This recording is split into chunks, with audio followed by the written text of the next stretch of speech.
Hello, everyone, and welcome to Riverside Theater's Backstage Chat, a podcast where we get to talk to some of the talented artisans who work on our shows.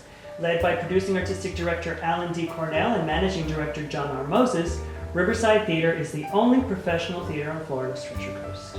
Today, I'm happy to speak with the incredibly busy and talented Kevin Quililan, who is the director of theater education at Riverside. He's also the director of the Theater for Kids productions, both on campus and off campus, teacher of our adult education classes, tour manager for the student touring shows.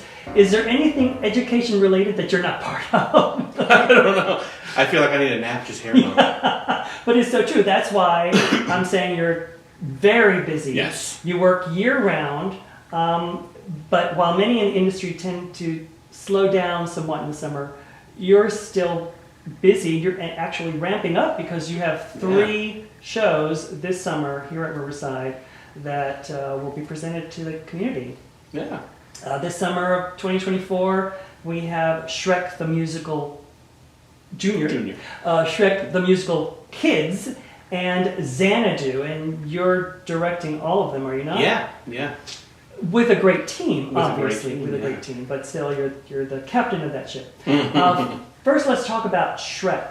The musical's based on Shrek the animated movies, which were turned into a big Broadway musical, which did fairly well. It ran for a year and a half or so on Broadway. So what are the differences between Shrek, the Broadway musical, and Shrek the Musical Junior and Shrek the Musical Kids? Okay. Well, I'll start with the junior one first because the junior series is done by the company Music Theater International, and it's a way to introduce kids to theater and allow them to perform these bigger shows that they all want to do. But the score is cut down a little bit. It's a more manageable time. The juniors usually run about an hour or so. Some of the keys are changed to be more appropriate to young developing voices and all of that. So the junior version of Shrek, though, is still essentially the same story. You will get the beginning, middle, and end of the story. You will see the whole journey of Shrek and Donkey and Princess Fiona and all of the fun characters in there. But some of the songs get cut down a little bit. Some of the songs get cut out. But it's going to be just a fantastic, fun show. We've done the full version before, and we did the junior a few years back. And the reason we are doing the junior again is because of the kids version. So the kids version is an even shorter version for even younger kids. They currently don't offer a Shrek Kids right now. They are developing the musical, and Music Theater International and iTheatrics, the company that develops these shows, they got in touch with me about 6 months ago and asked if we would be open to doing what they call a pilot of the show, which is, so the pilot, the way they work these shows is very interesting. This is very similar to how Broadway shows get developed in the first place, through workshops, through readings, through workshops of all different levels, like simplified with no costumes, then building it up to full-scale productions, like, thinking like a Broadway Out of Town or a Broadway preview period, which is what our version of Shrek Kids is going to be. We're one of the last, if not the last, to do it, because they had a version of it all set, they were ready to publish, but then the composer of the piece, Janine Tesori, asked for some more changes to it. So they had to make a couple more changes to the script. And so they're wanting it done one more time just to make sure all the changes work. But additionally, they're wanting us to do a full version of it so we can take photos and send the photos on to them that then they can incorporate into the scripts that they publish coming up. So it's all very exciting. It's a very big honor. So we had just announced another show, two other shows we were going to do instead when I got this offer. So we had to change plans to incorporate this. But it's very exciting. The kids are excited. It's very neat to be working on something that, like, you're one of the, first people to get a chance to work on it and to do it. And also already knowing it's a beloved property and it's a beloved show. So that's where we're at with those two shows this summer. we're about to get started next week with our camp of Shrek Jr., which we'll only be rehearsing it for 2 weeks, including our tech week as well. So it's a very quick turnaround process. Again, similar to, it's not too far off from what, Riverside does with the main stage shows. Pretty short rehearsal process into a tech and then into the shows themselves. Into the performances for people to come and enjoy. Yeah. Now, you mentioned also that the keys for the songs have possibly been changed, maybe lowered, because these are shows that kids are meant to perform in. Correct. Yeah. When the original show was written for, for past Riverside guests, Brian Darcy James and Sutton Foster. Careful, those names are just dropped over there. But so it was written for those voices, and those are like about as top tier as you can get in terms of voices, and not to mention years and years and years and years of training. Right. So to put a kid who has not had anywhere near as much training or experience as these actors is just unfair and setting them up for failure. So they change the keys a little bit. They change in some, not in the case of Shrek, but in some other shows. If they need to change the material a little bit to make it a little bit more kid appropriate or kid friendly, they'll do that as well. Sweeney Todd Jr. or something. Sweeney Todd. There is a Sweeney Todd School Edition. I've been threatening John with it, things like that. They may, take out or alter or change language if they need to, but for Shrek they don't really need to. And who are the performers geared towards? I mean, what age group are the junior versions, and in this case, the kids version? The junior versions are generally geared towards middle school through high school. They cap it out at 18, being the oldest performer who can perform in these. That's through the company. MTI requires that. The kids version usually is geared a little bit more elementary school age. So our kids version is open to ages 6 through 11, and the junior version is open from ages 11 through 18. That's cool. That's great. Now, you mentioned Music Theater International, iTheatrics. You've worked with these organizations before. Yeah, we worked with them quite a lot. They host the Junior Theater Festival every year that we go to, and have done quite well over the years. And we've also done some pilot workshops with them in the past. We have we've brought iTheatrics here to run some of the workshops the way they run them for when they were developing Legally Blonde Jr. and Little Mermaid Jr. Many years ago. And we did one of these pilot productions of Xanadu Jr. back when that was about to be released. We also, it's quasi sort of a pilot. We have done Emmett Otter, Jug Band Christmas in the past, because of my friendship with Tim McDonald and our shared love of Jim Henson and all that stuff. So we were able to do that in 2018, and we're actually going to be doing it again this December, even though it's still not released yet, because they've had another go at it. They've had a couple other productions, one off Broadway, one in Chicago, and they've changed some of it. So we're getting a chance to do it again before it's made available to the general public. So we're very proud of our relationship with these companies, and very happy that they like the work that they see and they keep coming back to us. How exciting to be in the forefront of developing material that will be performed by hundreds, if not thousands, of theaters forever. Yeah, it's really cool. Like if you get to this day, if you get the Xanadu Jr. Scripts, it's our pictures, it's our production that is in there, much like Shrek Kids will probably be the same way. So that's really neat to see and really cool, to have this a legacy. That's great. You mentioned Music Theater International, iTheatrics, Junior Theater Festival. What is the Junior Theater Festival for those who are not familiar with it?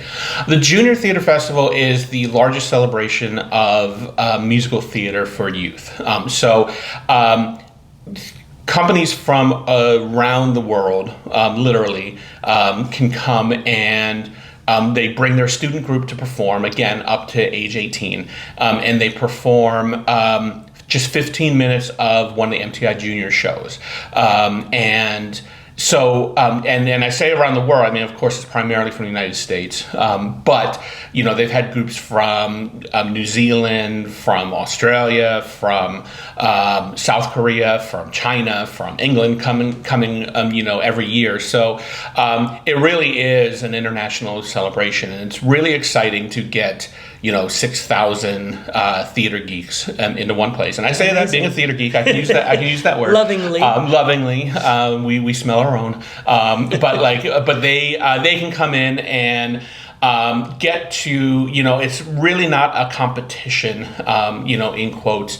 It's really, when the groups are there and they're performing for each other, they just give each other tons of cheers and ovations and just love and just, it's very uplifting. It is. It's very uplifting. It's a very, special experience. It is. Yeah, it really is.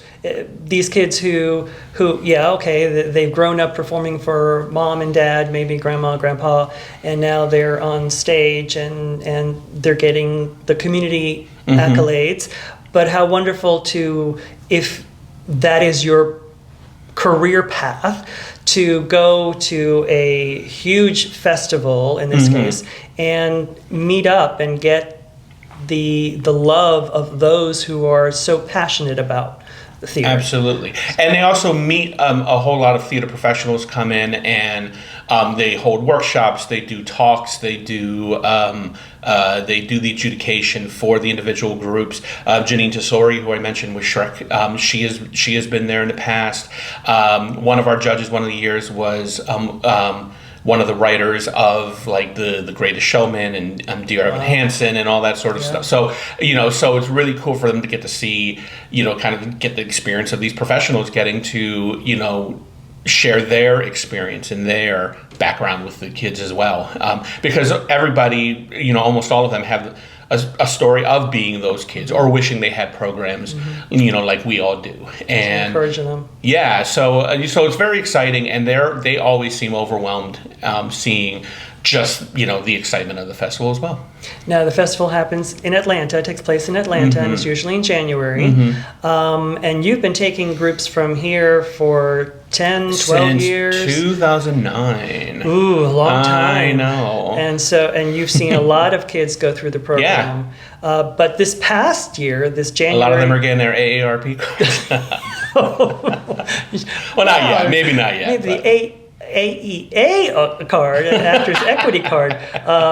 But anyway, this January 2024, you took another group up there. We did. It's not just the Riverside Theater group, but another group. What group was that? We took a group from Gifford Youth Achievement Center here in the town next door to us, that was an incredible experience, and we're still energized by everything that we did, being able to bring them, and the fortune that we had being able to bring them. And it was all due to the generous donation of one of our beloved former patron producers. She was a member of the Backstage Access class for many, many years. MJ Grant, when she passed away a few years ago, she left a very generous endowment specifically for the education program, and specifically so we could reach more students like the Gifford kids. We were able to bring them. Her grant covered every part of their trip. They didn't have to pay a single thing, not hotel, not food, not anything. They came and they performed their 15 minutes of Lion King Jr. and just kind of became the talk of the festival because, of just these are 15 kids who had never performed together before. They had never really performed before at all. They had never done a musical like this. And for them to just get that experience and get that love and then also share it on, they ended up winning a festival-wide award for the Inspiration Award, it was called, for, because of just how inspiring they were. And, usually they give it to maybe one or two kids in the entire festival. This was one of the rare times they gave it to the entire group, just because the entire group was so magical. It's amazing. When you brought back pictures and videos of that, everyone got very emotional because you could see how these kids really put their whole soul into those yeah, performances. And you had mentioned that many of these kids, like you said, had never performed before. And you, as the director, you worked with them to make this presentation. You saw them evolve from these shy little kids into these great performers that inspired others. Yeah, it's great, and you know, the great thing about that endowment is that it's not just a one and done thing. It's not something we just did one time and that's it. We're returning, you know, year after year now, and so we're already planning for our next one we're going to do with them, and we're very excited to bring them back, and the festival is very excited to have them back again. And you, personally, were awarded the Freddie G. Fellowship Award, which is named after Freddie Gershon, who is the president and CEO of Music Theater International. It is a highly regarded award given to theater educators, so kudos to you.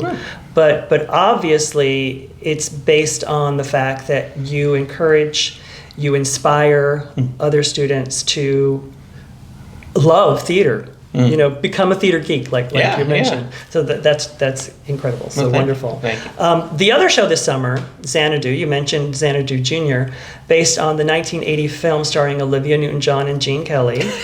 While the movie wasn't a big hit, and I love the movie. That's an understatement. It wasn't a big hit. The soundtrack was amazing. Yeah. I wore out my vinyl record. Yes, and it was a vinyl record then. Was it one of those you could see through by the end? It was Olivia Newton-John, Electric Light Orchestra. It was the last film that Gene Kelly did. It was. So it has a special place in my heart. But for those who might not know what Xanadu is about, can you give us a little synopsis of the show? Well, as you said, it's the film is one of the infamous Hollywood bombs, in that it came out in 1980. If anybody who's ever heard of the Raspberry Awards or the Razzies that they put out every year for, you know, it was started because of Xanadu. Was it really? Yeah, it really was. I can't remember if it was started the next year because Xanadu, or if it was started to give Xanadu the Razzie. It was not a big success as a film, but it became a beloved cult classic because there was so much to it that was campy, both intentionally campy and unintentionally campy. There's so much silliness to it. Olivia Newton-John, even in a bad film, she's still stunning. Roller skating was big she's roller skating, and she's singing, and like you said, like several of the songs, like Magic, became a huge hit. The song Xanadu itself became a huge hit. These songs still had a big life. It being Gene Kelly's fantastic in it.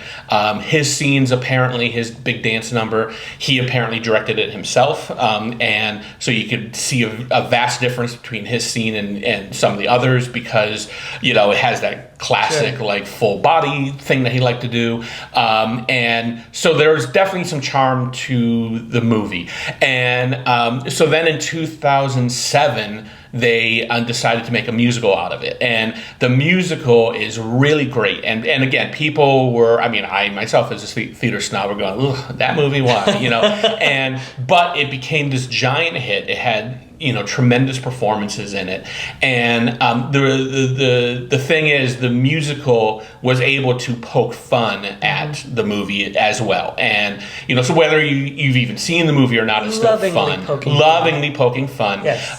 Like the lead actress, she talks about, like, at one point she's playing one of the muses coming down from the heavens to inspire this young man, and then she says, and I'll speak in a ridiculous Australian accent for some reason, only because Olivia Newton-John has an Australian, so like little things like that they do, and they definitely put their tongue firmly in cheek. They added in a couple of other songs that ELO wrote that weren't in the original movie, like Evil Woman, some of their other big songs, Have You Never Been Mellow, some of those they put in. So it's a really, really fun score, and so we enjoyed doing the junior version a couple of times, and and this is our first time doing the full length thing. And so it's a 2-hour show, full production. Yeah, it's a full costumes, production. Sets, We're everything. going to have a little bit of roller skating. We're going to have, costumes, all exciting. that fun stuff on the Stark stage. And this is with our teens. So this is going back to, we used to do like kind of teen-centered shows. And then when COVID hit and we changed our productions a little bit, had to scale back somewhat, we kind of merged a lot more of our programming, but now this is our first chance to give them something that's for them. So this is a fun show. This, tackles, this is not, and again, I'm not knocking it because we do plenty and plenty, but this is not a Disney show, and, this is something a little bit more, grown up, if you will, Sure. more of a grown up sense of humor and, camp to it. And so I'm really excited to be working on that one as well. And it's one that they don't really know very well. Again, you can't always just do the big hits, as part of an education program. It's also about exposing them to different material where if they want to continue on performing, they're going to stumble into things like this, or they're going to stumble into farce, doing Sure. farce, or doing, comedies like this. So it's, where it's not just about doing a show and, singing and dancing, and it's fun, Right. But we're also trying to, instill different types of shows and an appreciation for different types of shows. Right. I mean, the last few years, we've gone from a Sondheim with Into the Woods into Newsies last year, which, is fun, but dealt with some serious themes, into Xanadu, which now goes into just kookiness and silliness. So, from year to year to year, we try and change up the tone of the type of shows we do for the older kids as well as youngers.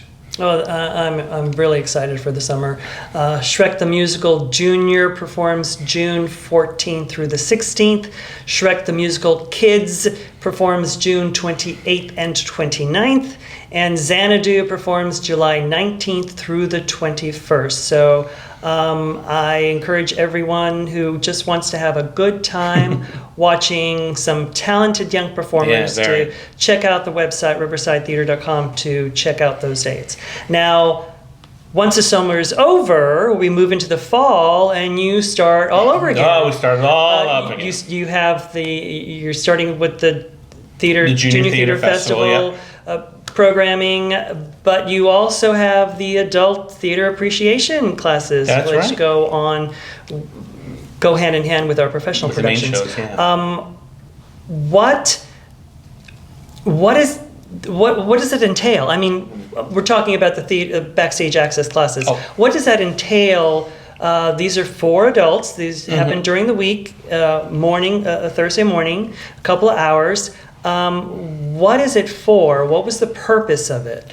Well, the purpose of it is to really go in depth into the shows that we do here on the main stage, and to take our adult students, really behind the scenes in many ways in how our shows get produced. It's a common misperception around here that we're always trying to fight that, that these are just, touring shows. Correct. Or that, we're really trying to give out Where's the it idea. going next? Where'd it come from? Yeah. So we're really trying to give the show, no, Riverside puts us on from, casting to designing to building to rehearsing to performing, all of that. So the classes themselves go into some of the history of the shows, be it the people who wrote the show, be it the show itself, get into some of the background of the show, give an idea of, what its reception was like on Broadway, what its, history, how it falls into theater history, et cetera, et cetera, et cetera.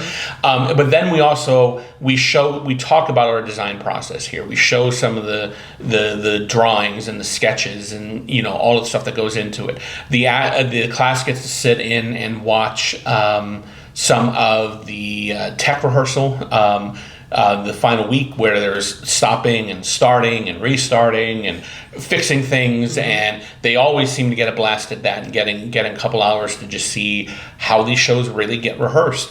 And then we usually end it with discussions with the artists in the show, and the actors come in and talk about their lives as actors, and talk about their lives, and talk about the process of putting on the show and what they love doing and the challenging parts and all of that sort of stuff. So we really try to make it as in depth as we can,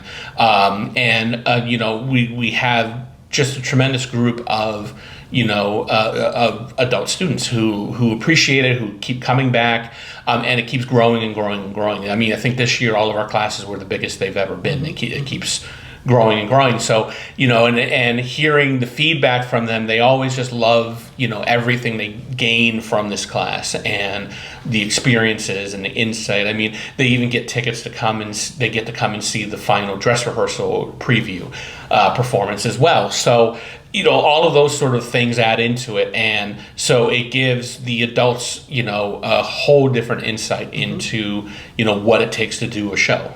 You said experience. I mean, what does theater give a patron? We don't give them a chair or a T-shirt that they can think about. It's the experience. And Right. Going through the classes really gives them something extra. Yes, they can come and sit in the auditorium in the theater and just thoroughly enjoy the show.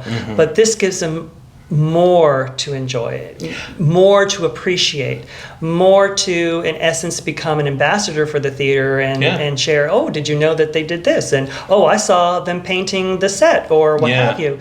It's definitely very empowering to the students, adult students, if you can, and feel more attuned to the production and in turn the theater itself. Well, and very much in the same spirit of what I try to do with the younger students. It's the same theory and same philosophy in that we're trying to create an appreciation of the culture and even train and build a more discerning eye in terms of how theater is done. And they start the students tell us afterwards that they notice things now in other shows that they go and see that they never would have noticed before, or they keep an eye out for certain things when they're watching the shows, or after hearing from the actors, some of them, if they've already seen the show, will still come back later on and want to see it again, and now they're looking out for some of the little this very weird quick change that this person had to do and had to figure out, or some this one set change, or this one actor, like from On Your Feet, this one actor talked about playing 17 different roles in the show, so they had fun kind of watching his progression throughout the show. And so it's kind of it definitely makes you feel like an insider, and that's what we hope to do. And giving the opportunity to children who probably wouldn't have the opportunity to not only participate but to enjoy theater, live theater, is what you and John Moses and Adam Schnell have sort of worked together in creating a community engagement program, right, which the Gifford Youth Achievement Center kids are part of. Can you explain the program? Who else is part of the program? I mean, you spoke very well about the Gifford Youth Achievement Center and the continuing of that program. Right. But what other entities in the community are involved? Well, we've also been working with the Boys and Girls Club, the Youth Guidance, the Gifford Youth Orchestra, and the Environmental Learning Center as well. Those are our first, along with GYAC, were the first 5 groups that we pinpointed and wanted to talk to based on some of our past history with them, or from hearing from them that they were interested in some ways to work with us. So and all those different groups, we're working with them all in different ways. In some cases, like with Gifford Youth Orchestra has been giving them a chance to perform at Riverside Theater at various events and various things. We're also talking with them long term about eventually teaching some performing arts classes, at some of their classes and camps and stuff like that. We with Boys and Girls Club, we this past year we developed some material with them. We did some theater classes, did some help them develop a a piece for a national contest that they were participating in. For youth guidance, they got some beginning musical theater, like putting together a little bit of couple of little songs and dances that they performed here at our Winterfest.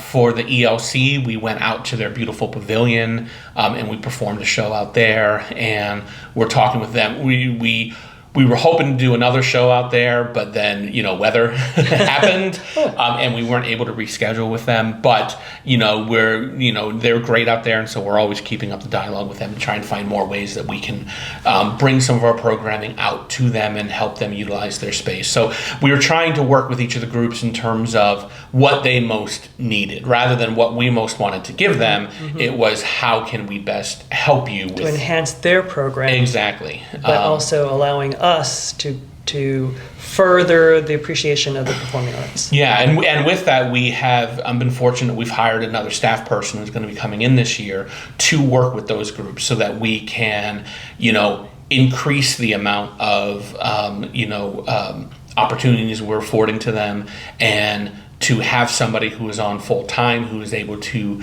meet their needs even more so, because we only want these programs to be able to grow and prosper.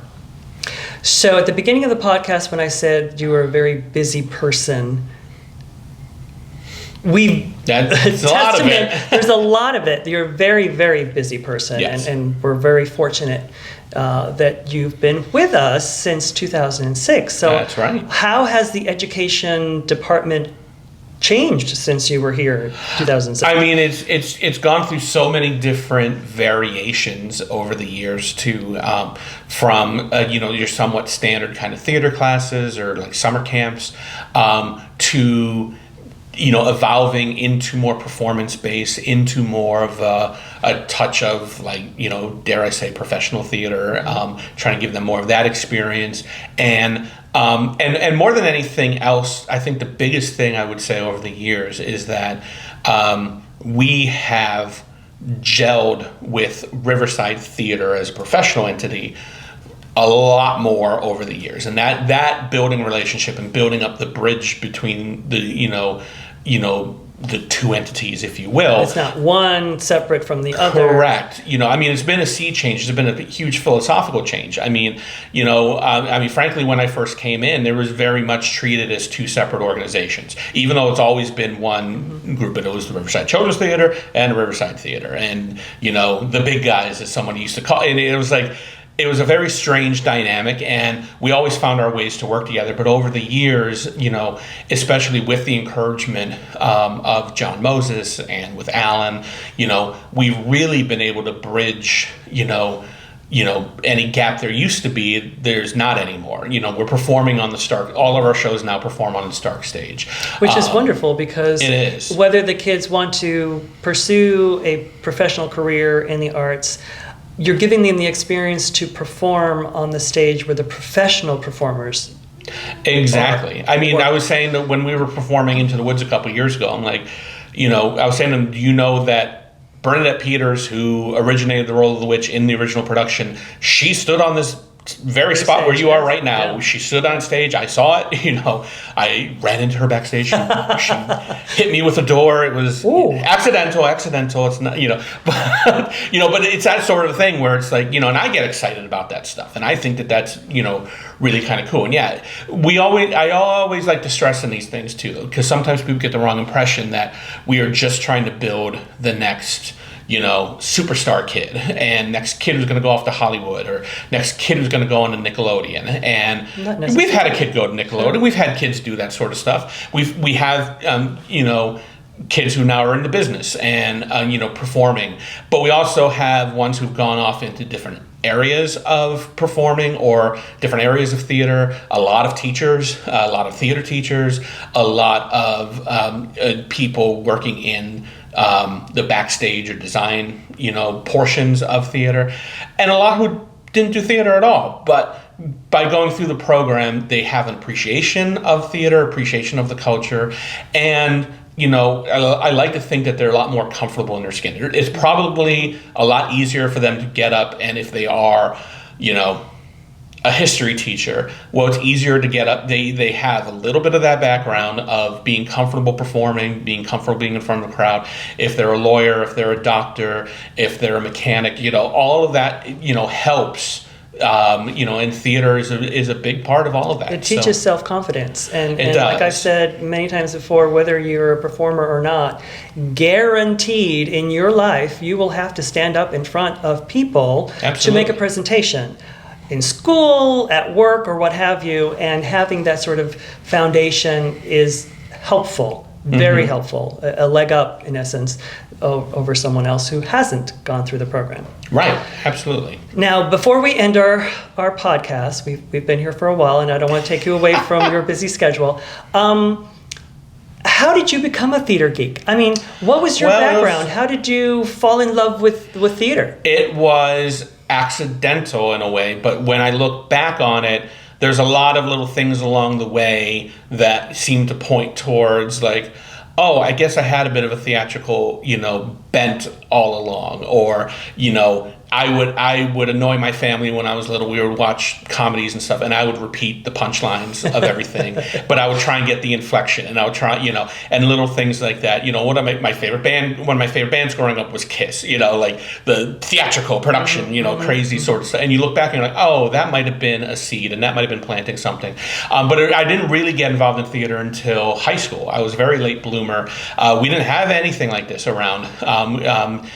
We didn't have, in my elementary school, we didn't do theater. We didn't have anything. So my freshman year, even before my freshman year, my brothers at the high school we went to in New Jersey, they were the stage managers of the shows. And so I'd seen some of the shows, but I also knew they really loved the man who was a director, Mr. Nalia, his name was. And he was, just a very, very cool, very laid back kind of guy. And this was a Catholic high school, but so it was very much not what you would think of as like a Catholic school teacher sort of person, just very down to earth, very, and so they always talked highly of him. And so when I was about to go into that school, my 8th grade year, my second oldest brother was about to graduate high school, so they were going to need a stage manager next year. So they brought me in. I got the shadow on the crew.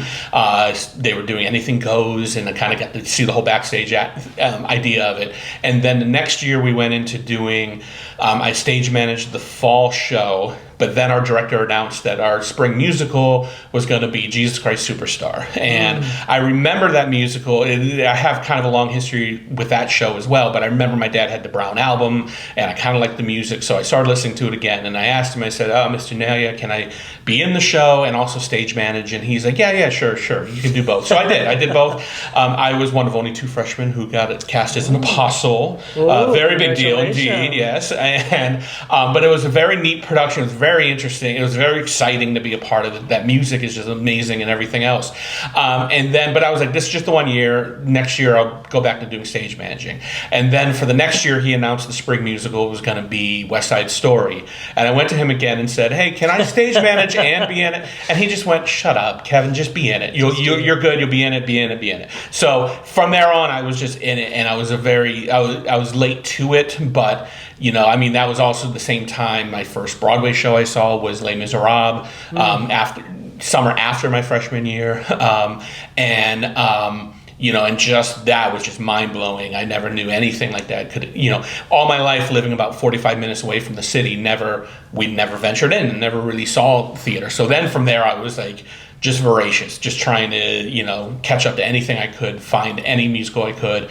And then eventually went to Shenandoah University, started as a music theater major, but at the time they just started a theater for youth program, which offered more chances to direct. And somehow I just sort of knew I was more interested in that side of it than the performing side. So I switched majors, and I've been fortunate ever since, have not really looked back, and have been able to, stay. Ever since I graduated, I was doing what I'm doing now, and teaching in various places and directing in various places. And, so that's when I say I kind of accidentally stumbled into this, is kind of what I mean.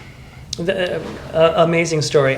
Obviously, you had the seed within you. You just needed the outlet for it to grow and whatnot. Right. And I want to say that the majority of of everyone on this planet has that sort of creative seed within them. They just don't have the opportunity or the mentors to sort of make that grow. So kudos to you that you are now this mentor to all these other kids.